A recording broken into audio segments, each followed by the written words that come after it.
Hello family, welcome back to my new blog. কেমন আছেন আপনারা সকলেই? আশা করি ঠাকুরের আশীর্বাদে সকলেই অনেক ভালো আছে। আজকে সকালটা শুরু করছি, এখন ওই 10টা 10:30 বাজে। আর দেখুন আকাশে কি দারুণ লাগছে, পুরো শরতের মেঘের মতো। আজকে একটু দেরি করেই ব্লগটা শুরু করলাম, কারণ আজকে আমাদের রান্নার কামটি কিন্তু আসেনি। তো সকালবেলা রুটি আর তরকারি করেছি, এটাই তাড়াতাড়ি করে খেয়ে নিলাম। ছেলেকে ভাত খাইয়ে দিয়েছি, ছেলে তো আর রুটি খায় না। তো এখন আমি দুপুরের রান্নার জোগাড় করছি, যেহেতু বেশি বেলা হয়ে গেলে আরও গরম বেশি লাগবে। তো সেই জন্য আমি রান্নাটা কিন্তু বসিয়ে দিলাম। এখন রান্না করব চাল কুমড়ো দিয়ে চিংড়ি মাছ। এটা কিন্তু বেশ ভালোই লাগে খেতে। তো প্রথমে আমি কিন্তু চিংড়ি মাছটাকে ভেজে নিলাম। এবার চিংড়ি মাছটা ভাজা হোক, একটু কড়া করে ভাজবো, যাতে চাল কুমড়োয় দিলে বেশ ভালো লাগে। শুধু সর্ষে ফোড়ন দিয়ে কাঁচা লঙ্কা দিয়ে চাল কুমড়োটা কিন্তু বেশ ভালোই লাগে, আর সামান্য জিরার গুঁড়ো। আর যেহেতু তার সঙ্গে চিংড়ি মাছ, তো আর কথাই নেই, দারুণ লাগবে। তো দেখুন, আমার হাজব্যান্ড যেহেতু বাইরে আছে, তো ছেলের জন্য কিন্তু গাড়ি পাঠিয়ে দিয়েছে। কি এটা? টান, জোরে টান, এটা জোরে টান। হ্যাঁ, দিয়ে বাবা টান দি, বাপ রে বাপ, এত দামি গাড়ি, এত দামি সেট।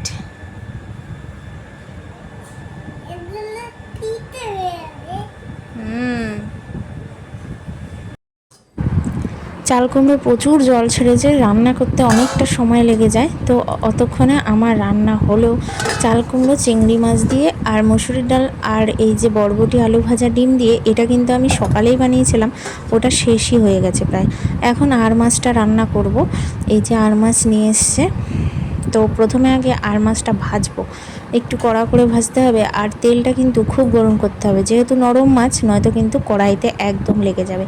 তো আমি তেলটা এখনও গরম হয়নি ঠিক মতন, আরও একটু কিন্তু গরম হবে। তো অনেকক্ষণ পর গরম হওয়ার পর দিয়েছি। আর মাছগুলো ওলট পালট করা ঝাড়া খুব মুশকিল, কারণ এই মাছ প্রচণ্ড ফোটে। আর এই যে আমার সোনা বাবাটা কিন্তু একা একাই খেলছে। বাবা, ওরে বাপরে,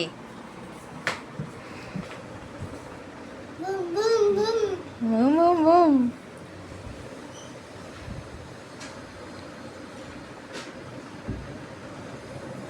গুড বয়। আবার ও বসবে বাইকে।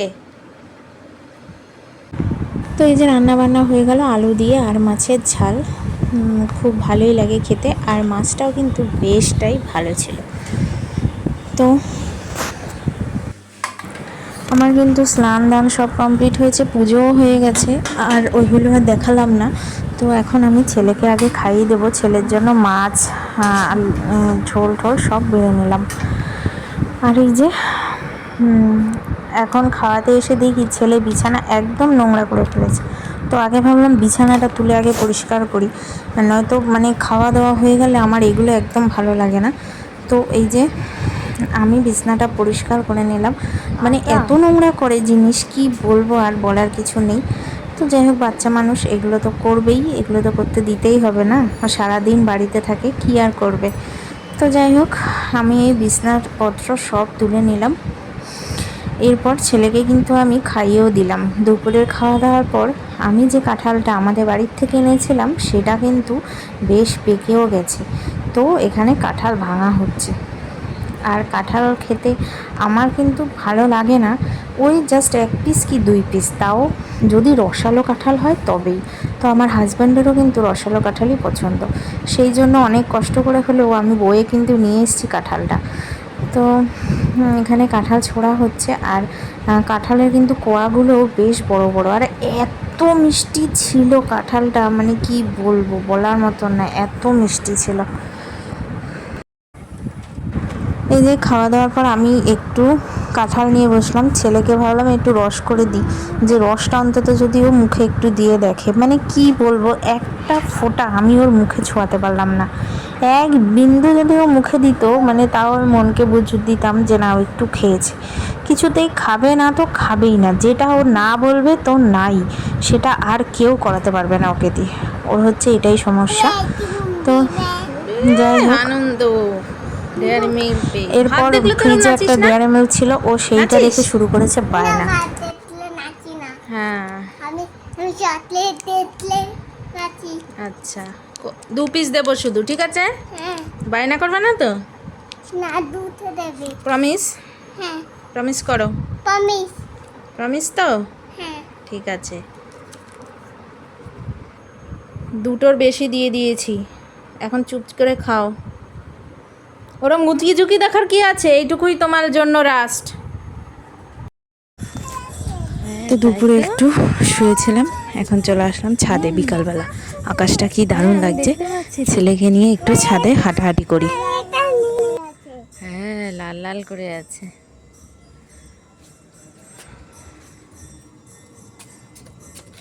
এখন জল ঘাটবে না বাবাই, এখন সন্ধ্যাবেলা, এখন রাত্রে কেউ জল ফল ঘাটে? আর আটু কোনো গাছে জল দিতে নেই, এখন রেখে দাও। তাহলে চল তোকে নিচে দিয়ে আসি।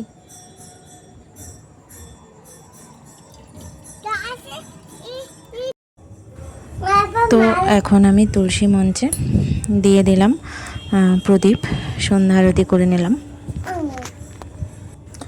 আর বাইরে এত হাওয়া হচ্ছে, তো প্রদীপ একবার নিভেও গেছিলো, আবার আমি ধরিয়ে দিলাম, দেখা যাক কতক্ষণ জ্বলে।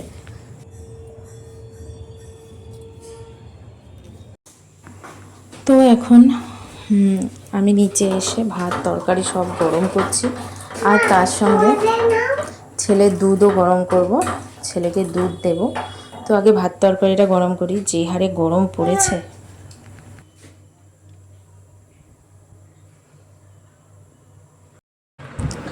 তো এই যে দুধ গরম করে আনলাম, আর ছেলে এখন একটু একটু হিন্দি কথাও বলে, মানে ওই ফোন দেখে শিখেছে আর কি। তো যাই হোক, ছেলেকে এখন দুধ খাওয়াবো। সন্ধ্যা অনেকটা বেজে গেছে, 7:30 বেজে গেছে। আজকের ভিডিওটা তাহলে এই পর্যন্তই। আপনাদের কেমন লাগলো কমেন্টস করতে ভুলবেন না। দেখা হবে নেক্সট ব্লগে। এখন টাটা। আমি ফোন দেখতে দেখতে দুধ খাবো।